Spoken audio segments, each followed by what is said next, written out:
I'm going to include a link below into where I got this information from so you'll have it for yourself. And this is about the benefits of religion. And there's a few studies which are mentioned in the article below. One of them is Wallace and Foreman, who seems to demonstrate in 1998 that religious involvement has a large impact upon lifestyle choices. So there's a health aspect there. So there's lower rates of drinking and smoking in young people and higher rates of seatbelt use, for instance, in that particular study.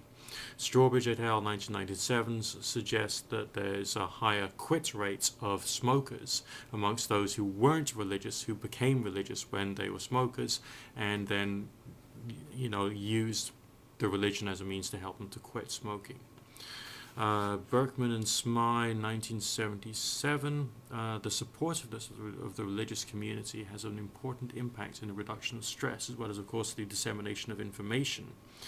The avoidance of risky behavior in religious groups is also something which is very heavily noted, which is not noted as much in more atheistic individuals.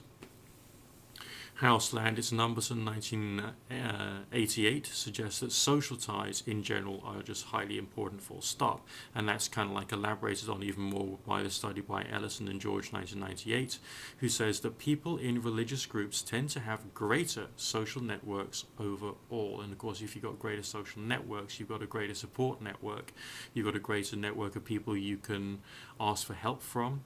Within the religious community, there may be more of a desire to help other people of faith. So that means provision of food, shelter, medicines, or indeed directions like the nearest or the best optician that you might need to go to if you're in need. And also religious groups cross the age barrier. So essentially the young can actually get the wisdom from the older generation and will be more willing to within that particular culture. Ellison, 1992, merely suggested that the pro-social behavior and values can in fact be transferred into all other areas of life. So that's like just the tip of the iceberg there. If you go back to Durkheim, again mentioned again in the same article, Durkheim suggested that spiritual and religious practices offer sacred time, which is time separate from mundane life that can help to reduce stress. And for those of you who've ever looked into the subjects of health and fitness, reduction in stress reduces cortisol, which means you got more of a likelihood that you can maintain your muscle mass if you're doing exercise. So maybe religion itself could actually make you stronger. Possible, well, marginally, but it's still a possibility. Then we go to Fonebo, 1992, and Fonebo suggests that the earlier a person enters into a religion and presumably takes it seriously, the lower the rate of cardiovascular disease, and the positive effects are cumulative. So it's not a question of you convert on January the 1st and then by February the 1st you're all better. The positive effects are cumulative over time, so you get involved in it earlier in life and then things can work out better for you long term.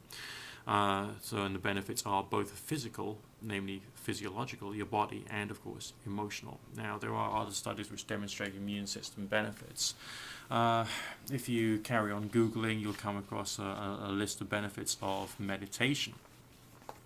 And meditation is something which has a wide variety of extra benefits as well, including sleep improvement, anxiety reduction, stress management, confidence boosting, depression management. So it's reported by some sellers of mind machines, okay?